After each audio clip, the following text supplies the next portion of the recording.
So what we've got right here is the motherboard for a Model 3 Sega Genesis. Revision 1, VA1 as it's called, because there are two separate revisions. And I have it out of its shell right now because I was trying to do some upgrades to it and I wasn't really successful. Previously, I'd already done a couple of upgrades to this thing. Mainly I replaced all these electrolytic capacitors. I added an LED, which I usually have attached to this voltage regulator here, but the LED is glued to the shell, so I had to desolder it to get this out, but it's really easy to reattach. And then two wires on the back of the board here. One that connects to a pin on the cartridge slot, this red one. I don't know exactly which pin it is, but attaching it to the board at this point re-enables Virtua Racing for Genesis to work on this system. And then the second thin blue wire that attaches up here, follow that around, it attaches to pin 43 on this main chip right here. And this is a pain to deal with. These wires are tiny. Like that's my finger. These things are tiny. And I got a good connection here, but where I was unsuccessful in what I was trying to do, well, first, this wire enables Master System support, this one wire. Just reattaching that to this chip, to the cartridge slot, the power base converter will now work with this thing, which is kind of ridiculous looking. I'll show that in a minute. But you can also theoretically re-enable 32X support, but it requires attaching like 4 more wires, 5 more wires, something like that, to this little chip here. Several of them are right next to each other, including one that's right next to this wire that I already attached. And I could not, for the life of me, get multiple wires that are right next to each other on these tiny pins to attach properly without making another wire come undone or bridging together or just not. It's really hard to work with a single solder point on this thing, let alone multiple that are right next to each other. My skills aren't advanced enough, and I almost had a moment where I thought I ruined this chip, but I got it cleaned up and my one wire reattached, and it's working again. But no 32X support, just Master System support and Virtua Racing support. Oh, and dual mono, not stereo. This only does mono audio. And I bridged the audio connection on this. Let's see, where is it? It's these two pins right here. Because usually this would only have mono audio out of the left channel. Now it has mono audio out of both left and right. So minor upgrade. Maybe one day I'll figure out how to add stereo, but that requires a separate board called the Mega Amp. And the documentation for that isn't very good, so I haven't tried to figure out how to do it. But either way, this is my Model 3 Genesis, and I'm going to put it together and showcase it and a bunch of other Sega stuff I've got here. Look at this thing. The power base converter is larger than the system itself.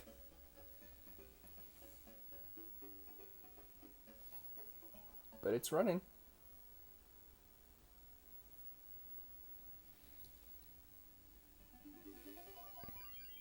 It's very unstable though. Pressing pause will often crash the game. Just because it wobbles. It froze. And can't even hardly reach the power switch because it's under there. But, of course, it still works for regular Sega Genesis games. And we got that nice LED right there.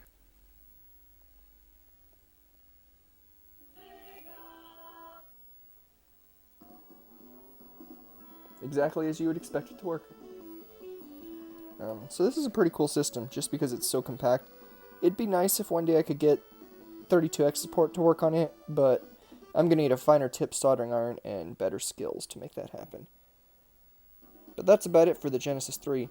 Let's take a look at some other Sega stuff. Oh yeah, wait, real quick. One last thing for this Genesis 3. Virtua Racing. Usually this does not work on Model 3 Genesis systems. That one red wire on the back. That's all it takes to re-enable it. It's pretty self-explanatory. If you're watching this video, you're probably aware of what Virtua Racing for the Genesis looks like and how it runs. No one ends up on my channel by accident. But yeah. So, I think it would also work with the Game Genie. The same wire that re-enables this, I think, re-enables Game Genie support. There might be another step to that. I'm not entirely sure. I don't own a Game Genie. But yeah, Virtua Racing.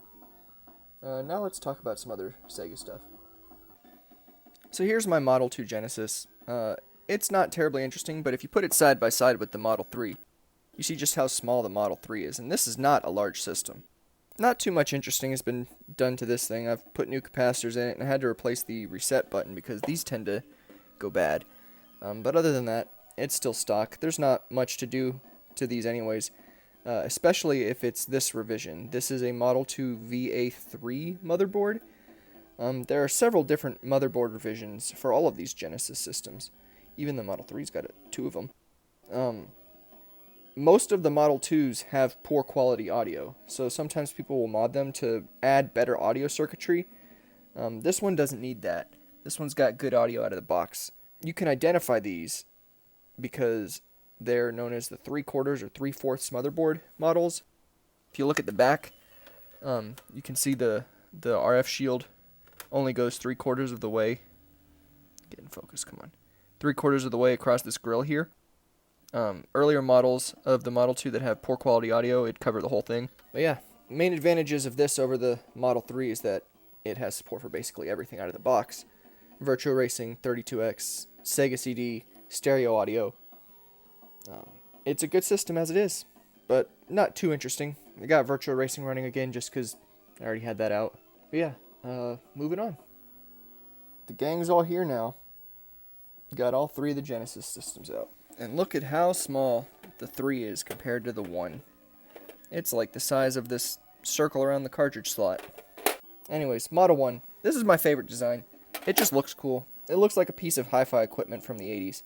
And that's further enhanced by its audio jack on the front, which is where stereo sound comes out.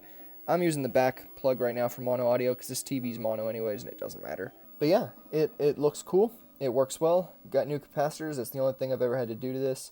And even then, it was still working beforehand. This motherboard revision, because again, like all Genesis models, there are several internal revisions. Most of the Model 1s have high quality audio, except for the last one, which is known as the VA7.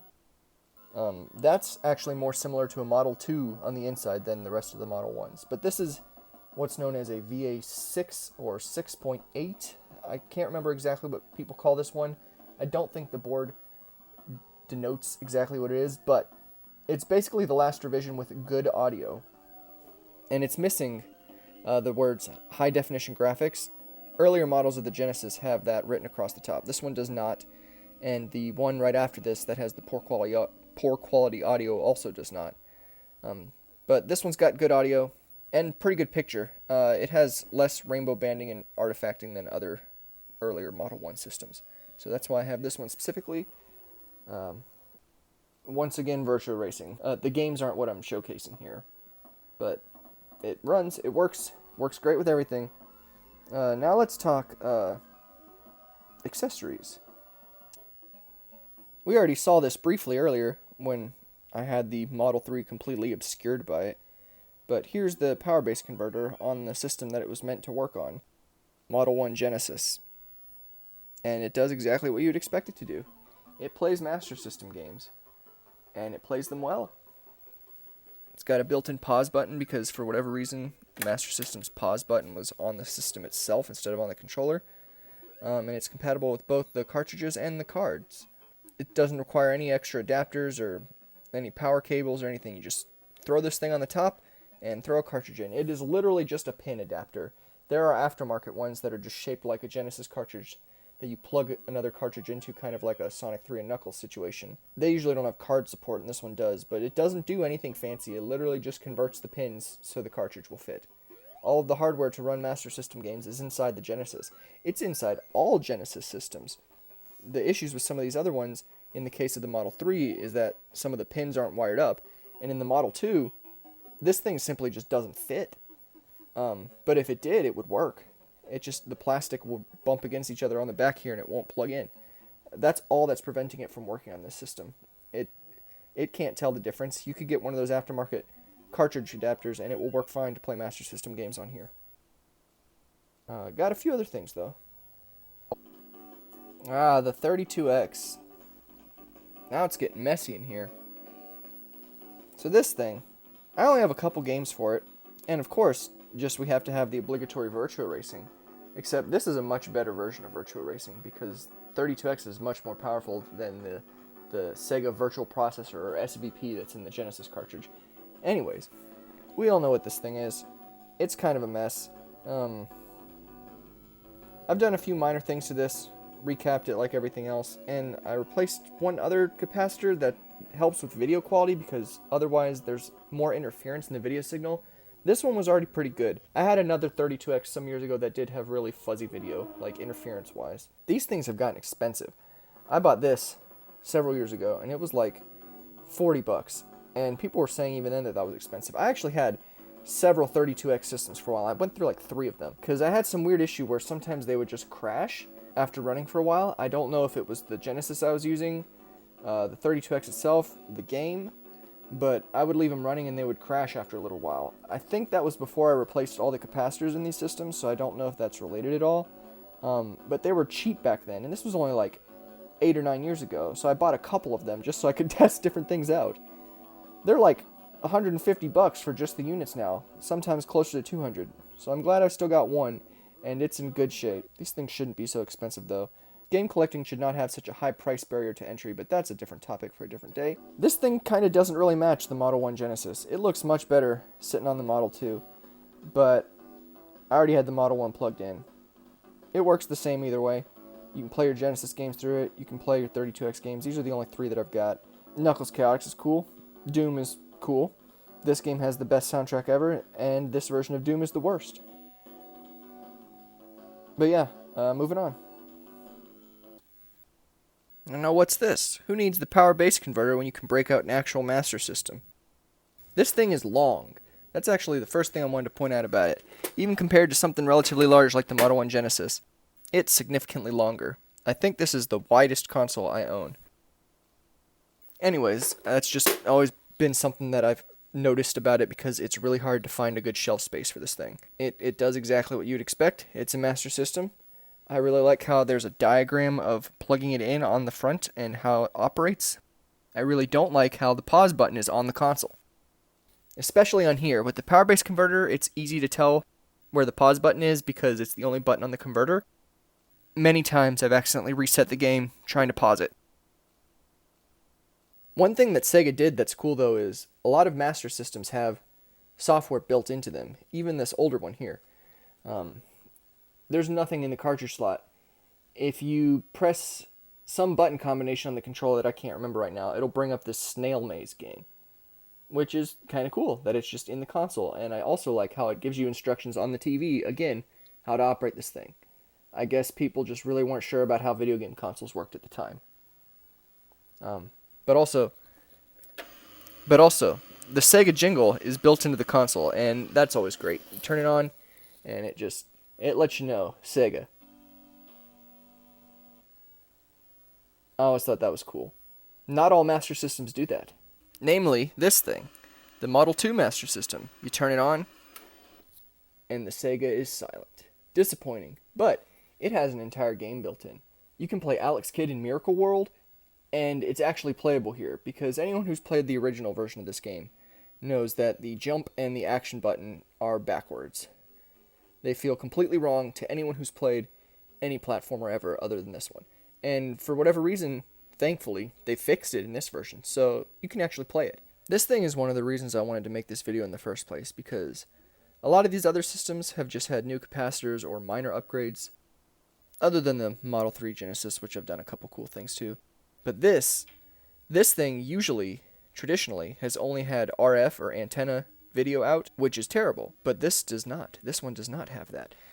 There is a mod kit that I bought from a website called Consoles Unleashed that I basically replaced the RF out with a Genesis Model 2 port that has full support for composite video and RGB. So I'm just using composite through an RF adapter, funnily enough, into this TV because that's all it supports. But you can plug this thing to an RGB video converter or anything that accepts RGB video and get pristine video quality out of it. To quickly note, all of these other systems support RGB, even the Model 3 Genesis. This is the only one that out of the box did not, and now it does. So, good upgrade for this thing because now it's very useful. One other upgrade that you may or may not have noticed yet if you're familiar with this thing is the power LED. Not terribly interesting, but I like my systems to have lights if they don't. So it does now.